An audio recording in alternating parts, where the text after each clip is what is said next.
గురువుగారు, బంధువులు ఎవరైనా చనిపోయినప్పుడు మనం మైలు లేదంటే సూతకం అని కొద్ది రోజుల పాటు ఎవరిని తాకరాదు అని చెప్తూ ఉంటారు.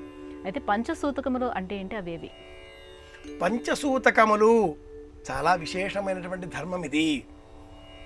ఇంటిలో ఎవరైనా జన్మిస్తే జాత ఆశౌచము. సూతకము అంటే అర్థం ఆ వ్యక్తిని ఇతరులెవరూ తాకరాదు, అతడు ఇతరులను తాకడం వల్ల వచ్చే కష్టం అని కాదు సుమా.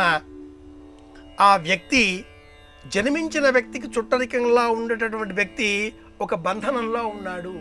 కొత్తగా పుట్టిన ఆ ప్రాణికి ఈ వ్యక్తి ప్రేమాస్పదుడై ఉన్న కారణం చేత ఆ వ్యక్తి ఎవరిని తాకకుండా 10 రోజుల పాటు ఒక నియమంలో ఉంటే అది జాత ఆశౌచము.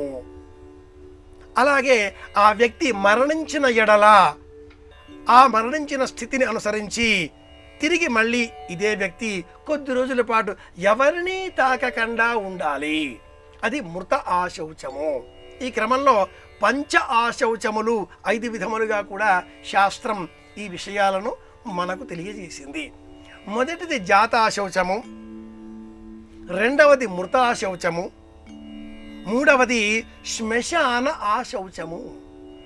దహన స్థలికి వెళ్ళినప్పుడు లేదా ఏదైనా అటువంటి ప్రత్యేకంగా నియమితమైన స్థలాలలో మనం వెళ్ళవలసినప్పుడు, వెళ్ళి వచ్చినప్పుడు శరీర శుద్ధి నిమిత్తమై స్నానాదిగాదులు ఆచరించాలి, వస్త్రధారణ మార్చుకోవాలి, మౌనవ్రతం స్వీకరించాలి, జపం చేసుకోవాలి, ఆహారాన్ని తీసుకోవడం మానివేయాలి కనీసం కొద్ది గంటల వరకైనా. ఇలా జాతాశౌచము, మృతాశౌచము, శ్మశాన ఆశౌచము, అంటువ్యాధి ఆశౌచము, ఇది 4వది.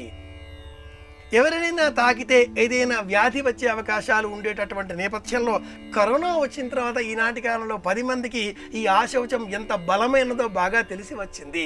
ఎవరిని ఎవరు తాకకూడదు, నో షేకింగ్ హ్యాండ్స్, ఓన్లీ నమస్కారాలు అని చెప్పడంలో ఇది 4వ ఆశౌచము. 5వది మాసిక ఆశౌచము. మహిళలకు సంబంధించి మాసిక నియమంలో ఉన్నప్పుడు ఇతరులు వారిని స్పృశించరాదు. ఆశౌచములు 5 విధములు అంటుంది శాస్త్రం. ప్రతి శాస్త్రబద్ధమైన నియమం వెనుక, ప్రతి ధర్మం వెనుక సమాజానికి మేలు కలిగించేటటువంటి, ప్రయోజనం కలిగించేటటువంటి విధానాలే ప్రత్యేకంగా చెప్పబడి ఉన్నాయి. పరిశీలిస్తే అర్థమవుతాయి. ఇది ఇందులో ఉండే అంతరార్థం.